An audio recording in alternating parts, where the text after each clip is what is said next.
Hey guys, welcome back here. This is SSN Podcast. This is going to be our podcast that we do. Once again, instead of going ahead and just having a short video and barely talking about it, I can go ahead and have some headline stuff for us to actually talk about. So this will be our second episode here. Just remember that these are going to be coming out every Tuesday. And we're going to go ahead and start. Once again, my name is Ryan, and this is Victoria. And we're going to be your hosts here. So we'll go ahead and get started. And the first thing I wanted to talk about was, the Cardinals actually winning their first game here, not their second game. Mm-hmm. And once again, it was against, a 49er team that is very beat up. They're on their second string quarterback at the time. So, we feel a little bit better about ourselves here. But I think for me, this was Rosen's first, I have arrived game. Yeah, it's tough because he could have had, his I have arrived game back in Seattle. Mm-hmm. But, you don't have... Or when we played Seattle. So we're going to go ahead and talk about, how, he said in Seattle. Yeah. Or, when we played him. So when we played Seattle. when we played Seattle, we could have had that game where he showed up because, there were a couple of those plays where Rosen, made those connections, made those passes, made those runs that, had potential, but, I think a big one was there in that fourth quarter because he did drive down the field and get a touchdown. And then for the last part, the last 3 minutes of the game, it's like, hey, here you are, here's the ball, go ahead and, get us that fucking lead. And then we can go ahead, and win the game here. Mm-hmm. And, he was doing that. They had the ball, by their end. And they drove down the entire field. They finally decided to just do all passes, quick passes there. And he was doing a great job. They drove down the entire field, about close to the red zone there. And instead of going for it, they decided to just run the ball. Three times for the field goal. Because they're thinking, just get the field goal. Try to stop one on defense. But of course, they missed the field goal. And of course, they ended up winning the game. So it shows, that didn't really work. So for me, I was like, that was supposed to be his arrival game and show, it shows you that you can win this game. And not only that, but when you do that, it shows, hey, I could be the franchise guy. And then the team could finally, take me on and say, okay, we believe in this guy. And now we can say, hey, this is my team. I'm going to take you guys as far as I can take us, as long as I'm here. And that should have been his game. Yeah, and you have to also remember, though, that there was no trust in Rosen with the offensive coordinator as well as Steve Wilkes. There was no trust. Whenever he had those potential moments in the fourth quarter to turn the game around or at least get some points on the board to, we're going to lose, but at least we can lose with some dignity. Yeah, with some balls. Yeah, there was just there was no hope in him, no trust, and it was just, let's go ahead and give the ball to one of our more seasoned players. Let's give it to David Johnson. Let's go ahead and not, True. and run the ball. Well, even to Edmund, there's just no trust in the quarterback's arm. It was all, let's just try and run it down the field. But I think... Which I thought was very dumb, definitely. I think they want to talk about that 3rd and 2 when they played fucking whoever they played. But with that one, instead of, giving the ball to David Johnson that 3rd and 2, I think another thing was because David Johnson didn't know what he was doing. But besides that, it also just shows, they didn't want to just go ahead and throw it when it shows he's doing well here. And then finally, when they went ahead and played the 49ers, we have a fourth quarter game. We're behind here in order to try to go ahead and win it at the very end here. Here's the ball for Rosen. Show us what you can do. Show you can win the game for us. You're putting the team on your back. And once again, he drove down the entire field here. But instead of last time, where they didn't let him have the chance, we had our new offensive coordinator, Byron, left, which says, hey, kid, go ahead, do what you can do here. We'll see if you can do it.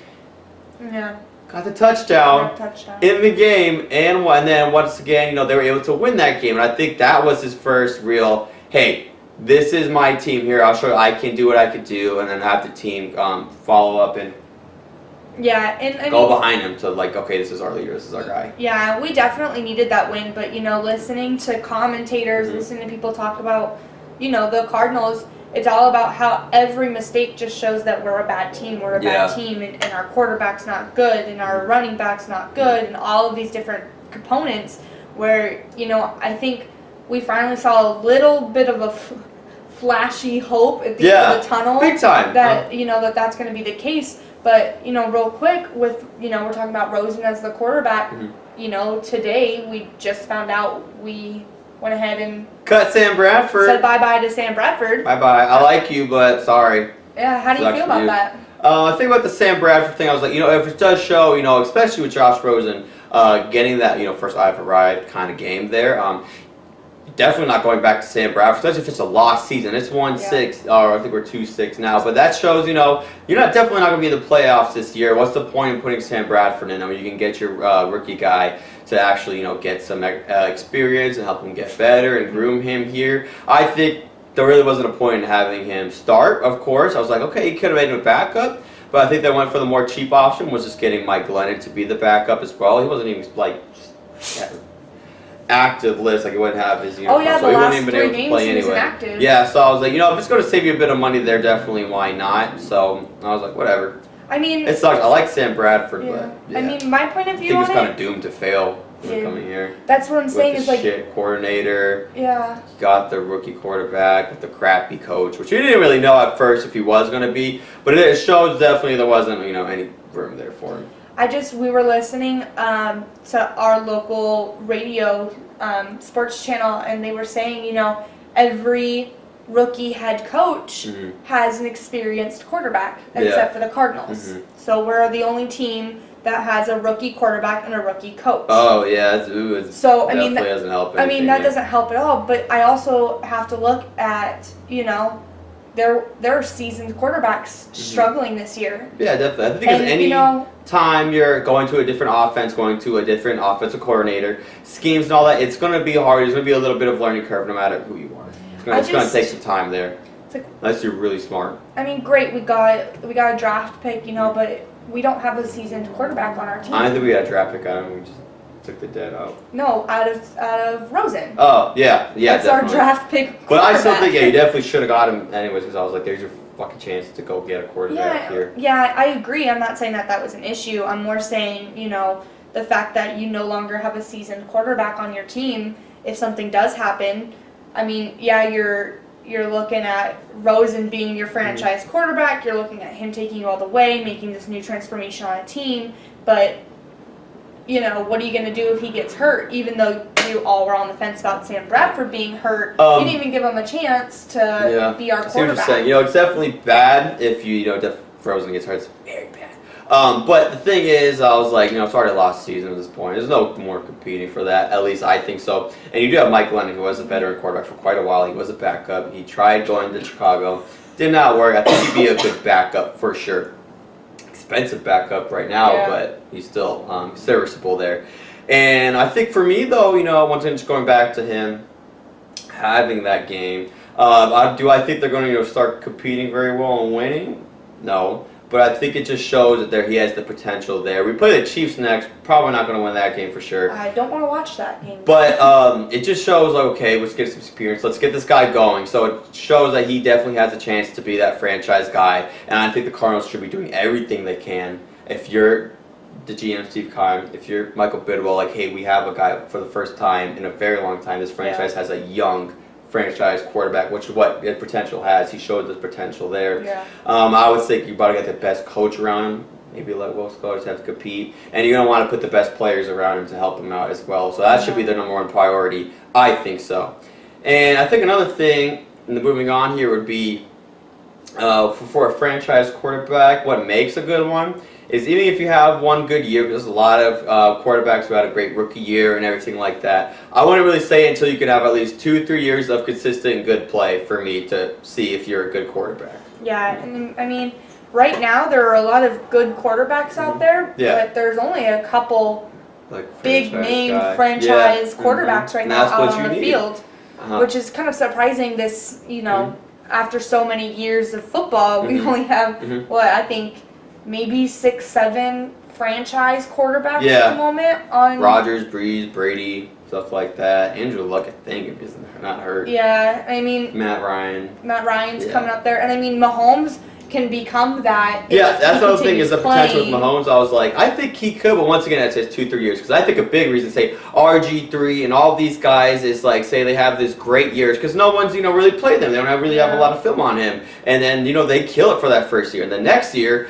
The NFL, the smart coaches here, they're going to, have some film on you, and they're going to find something, find a way to stop you and just make it, hard for you. Yeah. And there's a lot of times where you see that, and then they just don't have another good year again. I mean, honestly, we're kind of seeing that this year with Tom Brady. I feel, people are starting to realize what he does. He's had sack after sack.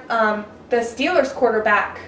Roethlisberger's having a tough year too with that, not being able to. Another reason with Roethlisberger is, one, they got rid of Todd Haley. Yeah. Two, they don't have Le'Veon Bell was a huge reason they were doing it. That's a crazy good running game. So just going to see another thing with quarterbacks. As I said, if you have a franchise guy, you're going to want to put the best players around him. That's what I mean. I think it's a good thing you said there too, because to have like a crazy MVP type of year to really compete, you're going to need all the players you can. Carson Palmer, with all our receivers, we had David Johnson, a pretty good line there, a good coach. I think you can do that. Even like, what's his face? The guy from Cincinnati, Andy Dalton. That year in 2015, he killed it. They've had what's like all the people are finally around, and then you can have a quarterback play great. Kind of like with Drew Brees has always been good. Always. Franchise guy, for sure. No problem. No doubt. But like if you have no running game, you don't have the line, the defense is trash, they weren't really going to be competing for anything. Yeah, and I feel like that is a big case with how you make a quarterback have 2-3 good years. Is quarterback can do all he can, but it's a team effort. It's why you have so many guys on the field. I think another thing is you can have all the best players ever, but if you don't have a quarterback, they're not going to be able to do anything. That's what I'm saying. It's a real big balance game. Here's my hand. If you have that quarterback for that, now he can lead you over there. He can elevate all your guys. If you want to compete, you're going to have to put some people around him for sure. Yeah, I mean, we kind of saw that with even with the Cardinals being the best defense in the league. We don't really have that. We did, but we didn't have the offense to push it into being well-rounded. Palmer was able to that one year finally, but besides that's when they almost went to the fucking Super Bowl. Another thing was with Warner, they didn't have the best all-around defense, but they had playmakers on that team. They showed up in the playoffs. That's why they got that far. It's hard having just a couple playmakers and not having that full-rounded, team that continuously goes to the Super Bowl. There's a window for a championship because you're only going to have like that many great players on a team at once until they finally, I want to be, sign this free agent contract. I want to go here. I'm no longer, this. Well, I'm retiring. That's going to happen. Yeah, or like because they're just getting older. That's going to happen. I was like, that's why it's usually like a 2-3 window. The only team that's really been like always competing is if you have a guy that can constantly put a good team out, like the Patriots. Yeah. Packers definitely compete a lot, but I don't think they're always that championship level because the defense isn't there. There's no real running game. That's why they get pretty far in the playoffs and seem to lose. So that's how I feel about. But with the fact that Rodgers is there is a reason they're still up there. Well, I feel the same way about the Vikings, but the opposite way. They've got the defense, but not necessarily have the offense. In most of their games. That's why they finally have that Kirk Cousins there, and to see what they can do, which I still kind of want to see there. But yeah, I think that's why a big thing with once again, if you could show 2-3 years of consistent play, that shows me one. The defense as a team is always going to have something against you to try to beat you. You have to be able to adapt in order to keep going moving forward, show that you could do it. That's what makes a franchise quarterback. That and that you're able to read defenses. You can make your own decisions, so you can always still put numbers on the board there. Like a Rodgers, a Brady, and guys like that are the ones who show you they can do that. They know how to do it, and that's why they're always have the in the playoffs there. Yeah, not only that, but they're breaking records. I mean, you have Breeze breaking records. You have Brady breaking records over in every game. There's usually a record broken. It's crazy. I see potential with Rosen, but I won't say it until about 2-3 years until he had like those good years, and I can say, okay, this is the guy for sure. But if you see the potential. Definitely, even before like Rodgers, became that guy, you want to put everything you want around him to make sure they can succeed. So you didn't just waste a pick, and then you have to find another time to wait years and years to try to have a chance at having that guy. There's a lot of teams who still haven't done it: Browns, Bills, Jets, Lions. Yeah. Oh, the Lions. Matt Stafford, that's my guy. I think that's another thing. They just need the right people around him. And he shows, even with that, he could still, not make himself. I think he's kind of like a Romo. I think that's a big thing. Matt Stafford is like the Lions' Romo, I would say. Romo was good, but they did never put the right people around him. Everyone thought, he sucks. I don't think so. I think he's a great quarterback. Yeah. Franchise guy. He's a Cowboys dude, so I can't have that much respect for him. Stafford's the Lions. Good point. No, I'm saying Romo. Oh, yeah, Romo. Yeah, I hate Cowboys, but I'm like, I always kind of liked Romo anyways, but I was always like, so, same with Jason Witten. He's one of those guys, too, even though I hate the Cowboys. So, yeah, so just wrap up there. there's potential there. The Cardinals are going to have to do everything they can to not screw it up and put the best people on him. And that's the thing is you have 2-3 years, but that's a long ass time to build something around something that's potentially and going to work. It's a completely rebuild going on. There's a lot of spots they need to fill on that team. So I was like, still, if he could show that he could get them wins still. Yeah. I still think he could be the guy then. He doesn't have to have a playoff year, but just show he can win games. Yeah. And improve every year. If he's not improving every year, if he kind of sucks for the next year or two, I was like, okay, I don't think we got the guy. Yeah. All right. And now that we went ahead and went through that, I think another thing that we've talked about was, once again, because I just want to shit on the Raiders here, so that's pretty much what we're doing. And with the news that happened was the Raiders did trade away Amari Cooper, and it kind of shows John Gruden, once again, just kind of getting rid of the whole team that was there that was completely successful. But I will give him some credit there. Amari Cooper had such a great rookie year. That was their wide receiver. Mm-hmm. But after that, he really hasn't done anything. So I think it's if you can get some picks out of him, might as well. Yeah, I agree, but it's rough when the Raiders are doing as bad as they are to start a rebuild or start trading away or doing anything right now. I mean, I feel like that's something you should be doing on off season or. Kind of, yeah. I think a big reason because with how bad they are, I was like, you're gonna need a rebuild. Do everything you can. But with the the season going on, no player is going to be motivated when he sees everyone's getting traded away. He says that's what it was because there's articles saying it players saying it honestly where they were saying, they're like, what's the point? It always shows the locker rooms turning on him on his first year. Like, who wants to play for picks? And that's what I'm saying. They're not competing right now. They're really not. And the other thing that's funny is the Raiders gave him a 10-year deal to get John Gruden back. And it shows him as his coaching, as his first year. A 10-year deal is crazy. That's never happened really in the history of the NFL, even for great coaches. Pete Carroll, 2-3 years at a time. I don't think Belichick, probably 5 at the very most. Yeah. Bruce Arians was only 2-3 years here. All the coaches, even the good-ass coaches, still don't have a 10-year deal. And you have a guy who hasn't really coached in a decade, who's been just on ESPN. And you want to tell me, okay, we're going to give this guy a 10-year deal? That's...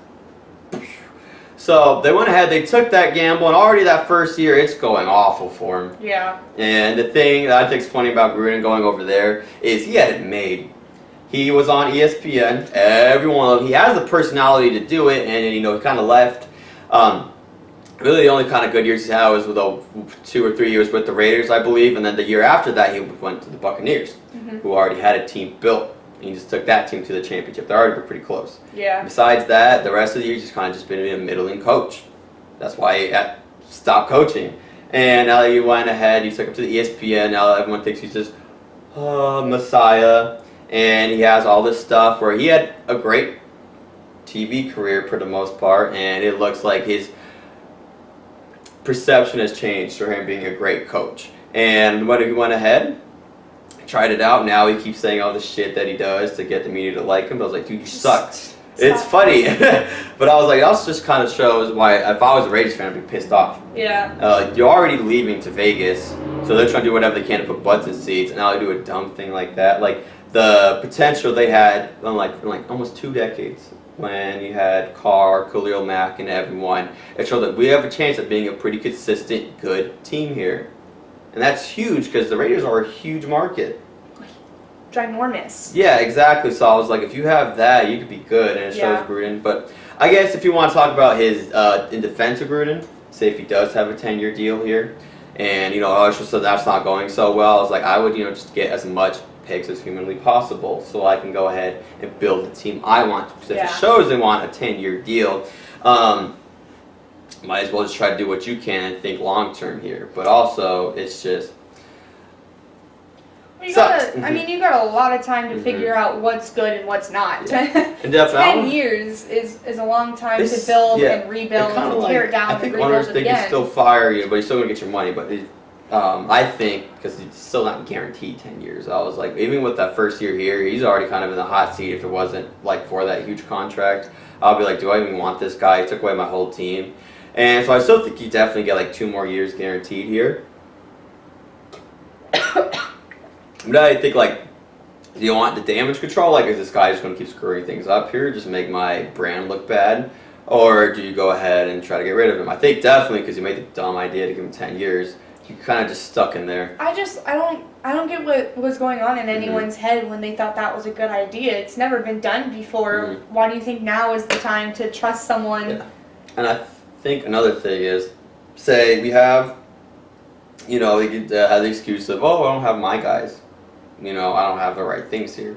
But this Thursday, they went ahead and played the 49ers, who already half their team is on, you know, injury reserve. It feels like they're all gone. And not only is Garoppolo gone, but their backup, C.J. Beathard, wasn't in. You have a third stringer who never does anything. That's a pretty much guaranteed loss.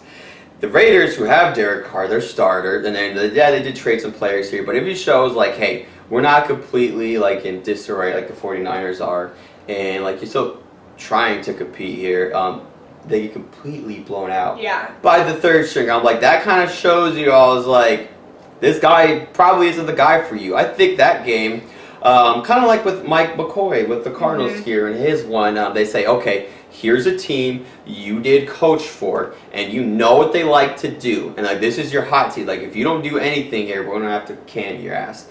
And they went ahead, played the Broncos. Once again, completely got destroyed by that. They're like, this guy, no, you're done, dude. Got rid of him. I was like, that it would have been a game for John Gruden. I was like, you can't beat the 49ers with nothing. They have no team anymore, and you get completely blown out. Once again in Thursday Night Football, kind of like the Cardinals, you got nationally embarrassed here. Yeah. Bye-bye, dude. I don't want you anymore. So I'm like, that kind of shows, like, even with, you know, oh, I don't have the team. If he has his right players and all that, but can he really do much? That's kind of a big red flag showing me he's not the guy. Yeah. So, sorry, Gruden. And I think another thing that I thought was crazy that happened over the week here is when the Packers and Rams played. Once again, the Rams almost lost to Seattle the week beforehand. Now they're playing the Packers. Chances are they should have lost as well. That's what really should have happened for them. And at the end of the game here, we had, I think, I'm not for sure, but I know it's around 2 minutes or under 2 minutes. It was under 2 minutes. And they had a timeout. All they needed was a field goal to win the game there. And what happens? The Ty Montgomery was our kick returner. Yep. Instead of just kneeling it, automatically on the 25. You don't even have to go far. You just need the field goal. And he decides not only to return it, just like, oh, I got bad field position, he also fumbles it, consistently taking the game over. The Rams were in great field position. They're going to take that game away, which they did. With Victoria, if that happened, if you were on the Packers and you saw someone do that stupid move, you'd be pretty upset. Yeah. All I can think about is the picture that's been going around, the meme of LeBron James. Yeah. All you do, what are you doing? We won the game, dude. You could asshole. Well, you could have knocked a what are they? Now they're still undefeated. They're like 7-0, 8-0, something like that. 8-0, this is week 8. So they were 7-0. You had the chance to give them their first loss of the season. Shove the Packers up a couple of spots. That was showing, especially if you could beat that, that gives your team belief this is a championship team. We could definitely beat them. They are. They are a championship team. Holy shit, they're doing amazing this year. They have this. Beginning, they're kind of, But as that would have definitely taken as of right now. And also with proof, you can play just up to that team's level, which is as right now it shows us the best team in the NFC at least. Yeah. And I think that would help out a lot, man. And oh my God, if they would have won that game, if they do play a Saints here, which is also gonna be good. I'm gonna talk about that later. But if they can get 2 L's, I was like, that puts everyone else and it stops them from being that number 1 seed, because number 1 seed definitely helps out. It's a big reason why the number 1 seeds usually are the guys that go to the Super Bowl. Yeah, and I mean we're not big Rams fans here. Oh, Homer glasses for sure. Once again, we are a Cardinals team here, our fan, and so I definitely hate them with a passion. I don't want them to win. I want to see them go down. When they fail, I feel good, warm and fuzzy right here. So yeah, it's like coming home, But it would have, not only for Cardinals fans, but oh my goodness, those Rams fans need to calm down. Acting like I mean, bunch of bandwagoners, really. Bandwagoners for sure, and we see them all the time. But when you have a team that's 8-0, you're definitely gonna have those pound on like crazy, and sure. we got to get that ego pushed back There's down where it belongs. always one team every year that comes big, and then everyone's like, "Oh, I've always been a fan." Blah blah blah. Well, blah, blah. I mean, it wasn't the Rams to start out with; it was the Chiefs, and then the Chiefs got their loss, and everyone jumped over the Rams. At least that's what it felt like. Yeah, I see what you're saying there. But I was like, that just shows proof to me that the Rams really aren't as big and bad as they are. They are a great team for sure. Yeah. But I was like, they're talking about, oh, no one could beat us, no one could beat us. The Seahawks, doo-doo. Yeah. I was like, I think they have potential with Russell Wilson and the new offensive coordinator there. That is a division game, I'll give you that. So they always play well. I'm like, that shows you they could have lost there. Another thing, Packers. I'm like, you want to play the big bad, you want to act you're the big bad boys. I don't think you really get that right until you start beating those teams. Yeah. Which the Packers, like with the Cardinals in 2015, I really don't think, yeah, we were a great team there, but I was, they can't really say a whole lot until they beat the big bad bullies of the team, of the conference, which was the Seahawks, and they did beat them. They also beat the other team that was doing great, which was the Bengals. That kind of puts them in, okay, yeah, these guys can start getting some respect here.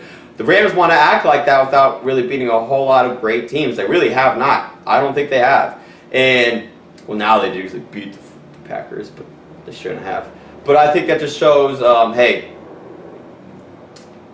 people are there gunning for you. Well, let's talk about the consequences of that action of losing that game. Ty Montgomery. Forgot. Yeah.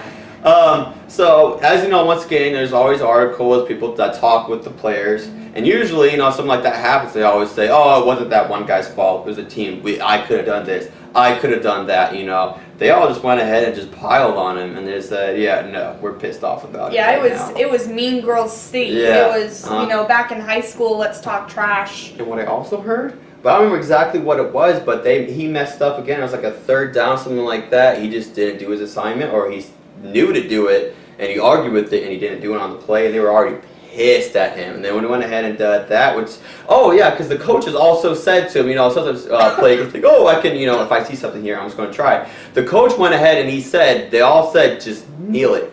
We have a chance here, just kneel it. It's not like a middle of the game thing. Kneel that ball. And he once again ignores him, does what he wants to do, and he does that. So I think that's why they were so pissed off at him. And they were so mad at him, they decided to get rid of him. And, usually that's like a 7th round pick. Like, he would trade you away for that. Which a 7th round pick really isn't anything, because those really don't turn into much there. So that also shows, hey, we're trading you for nothing here. We don't want you here. We're trading you for backups. We're trading you for second stringers.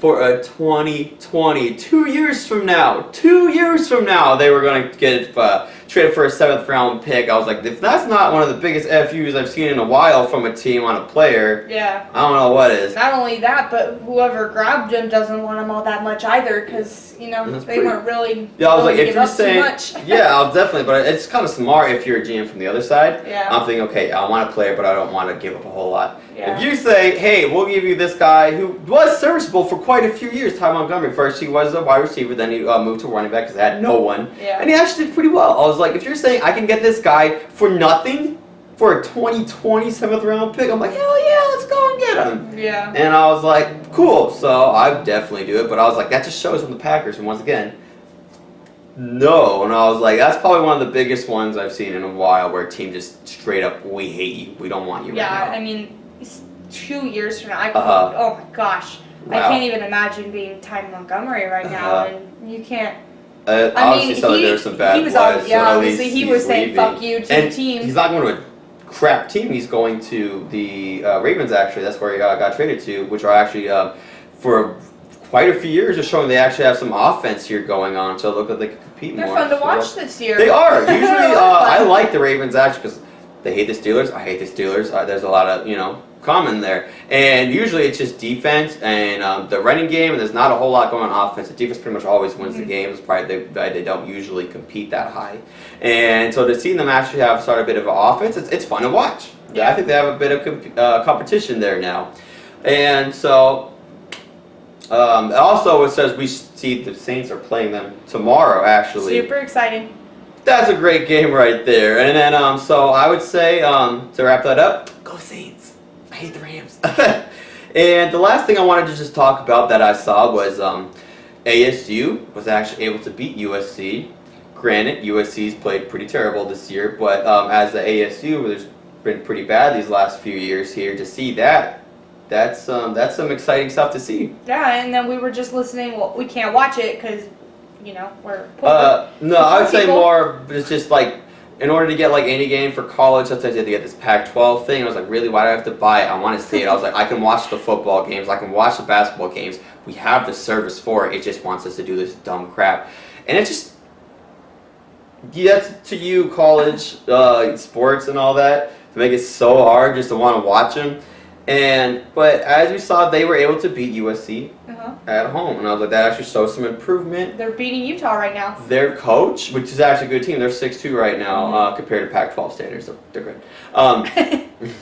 And what we saw here is they did fire their head coach last year. Yep. Who was a guy who actually on his first or second year, he took him quite far. He almost made it to the playoffs there, like the Big Four kind of, but they lost to Arizona, who was good at the time. But they got a bowl game, shows like, hey, there's improvement here. Yep. Killed it on offense. When it came to defense, it was kind of like that. And so then by the next year, not good, but the last year, there was actually like a little bit of improvement. So I'm like, okay, I don't think he's bad enough to be fired, but they went ahead and did it. And what caused such a controversy, because the guy who they replaced, they pulled the Raiders move. They got someone who used to be a coach and has it for 10 years. He was just an ESPN. He was just an ESPN. They was like, oh, yeah, I want that guy.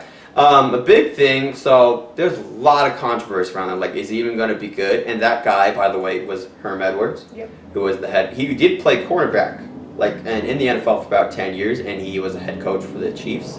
And if I'm not mistaken, I think the Jets. So he has like some experience, a bit more than I think, kind of a bit more than Gruden did. He had some great years as well, but he also had some middle years. That's why he stopped, coaching. Yeah. But he went ahead and got to the college level because they actually signed him. A lot of people were upset. But actually what it shows, a big thing, that obviously is going to kind of take teams over is some wins. Yep. And remember in the beginning of the year, he actually beat Michigan State. Yep. That was a fun day. Mm-hmm. That was a fun day. Definitely was. I was like, that to me, it was kind of like a... That's when everyone turned their heads and said, okay, who are you? kind of see what this guy can do.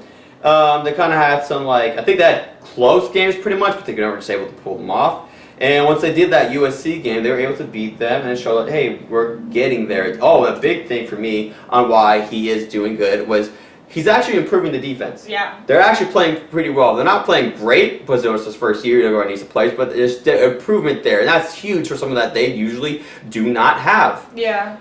Well, and it's, it's always a nice thing to see when you have your first year as a coach. Mm-hmm. You need some improvement. If you don't improve, you're hot seat, you're ready to be sure. fired again. For sure. Especially after everyone's already on the hot seat just for you getting hired. Yeah, and especially being being on the hot seat before even being hired. Mm-hmm. It's tough, but we see a lot of coaches go for a second year and it be rocky because they couldn't get the first year to do anything. Mm-hmm. You have to show some camaraderie, some kind of a semblance improvement. of why you should be there, I think. Definitely. Yeah, and can you work with the boys well enough to show improvement? Mm-hmm. Because if you have the talent, or even if you don't have the talent, you have to have some kind of improvement so your team is worth being looked People at. to buy in. Yeah, exactly. So we went ahead and we saw that, and what we weren't able to see, but we saw they were beating Utah here. I think now, if they can actually start finishing these games here, they're already showing there could be a pretty damn good team right now. And hell. And the nice thing is, sorry, go ahead. We don't ever watch college football. No. I grew up watching college football. He did not. He's not a college football guy. Big reason? Oh, go ahead. Finish. Well, I've always grown up watching it, and since just because my dad was a college guy, we didn't really do pro sports until I got a little bit older. But, you and I haven't watched a college game since ASU started winning. Yeah. I think a big reason is, that's kind of an off-topic thing, but it's really more on where you're at.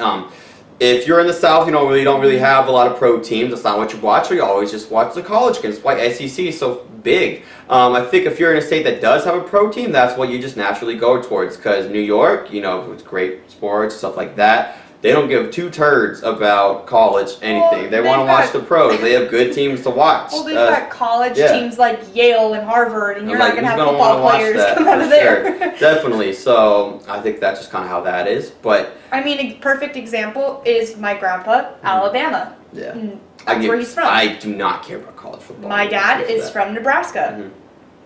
What do you have out there except for that? And another college thing, football. Whatever your daddy watches is what you're gonna watch. Of course, I mean that's his thing, which is that's what I grew up watching until I decided that wasn't as much fun as NFL for me.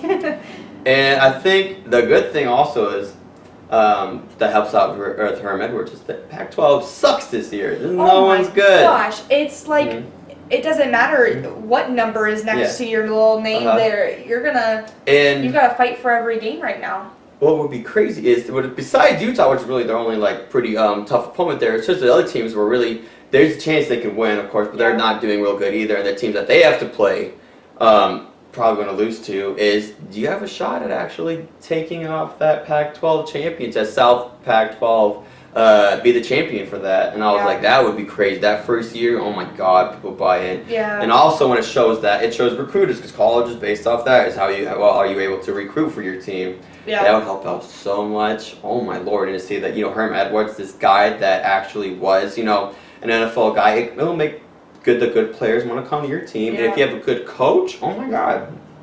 They can actually have a football team here. Bruce. Yeah, it's weird. We were talking about it. Honestly, this is not kind of off topic, but this is not a good year for football at all, NFL or college. I feel there's some strange stuff happening this year in the world of football. What's cool about football is one, like the diversity of who is in, because it's always every year someone that people don't really expect to be great. I thought the Rams were going to be good, but not this good right now. Yeah. Every year there's someone like the Panthers. No one expected the Panthers to be good that year, and like Seahawks when they were. Falcons. Broncos, of course, but they had big man. But like everyone's going to be like, oh, I've always been a team and all that. It's just how it is. You just have to hope your team is the one that's doing good. But yeah, when it comes to what do you mean about football being bad, like the rest of the Pac-12? Usually there's like at least one good team there. They all kind of suck. So I mean, right now that that shows that there's some improvement there with ASU, they have a chance to actually take it. Yeah. So that's definitely good for them. That definitely helps out that Herm Edwards. Oh my God, if you won the Pac-12, dude, like your first year, that's like as we said, that has to be something to show, why we should keep you. If he makes it into the playoffs, he's done better than the last couple of years. For sure. So that's why I was like, great. Besides that was pretty much all I had here. Once again, this is our second episode. We're going to call it the SSN podcast.